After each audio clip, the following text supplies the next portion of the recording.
framed the eyes with the eyebrows and we've given the eye some shape. I want to pop it a little bit more, and the best way to do that is with an eye line. So I'm gonna, because of my coloring, I'm gonna use a brown eyeliner.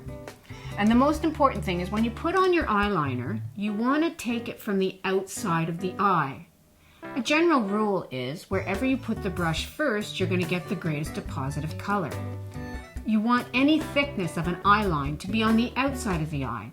That way it will lift and open the eye. You don't want to take an eye line right into the tear duct or it'll draw attention to the eye bag. So first I'm going to load the brush, my angle brush, with my eyeliner. And I use a cream eyeliner. A cream is good. Liquids and water-activated eyeliners can be difficult to do any blending with, so you're better off with a cream or something that you can blend.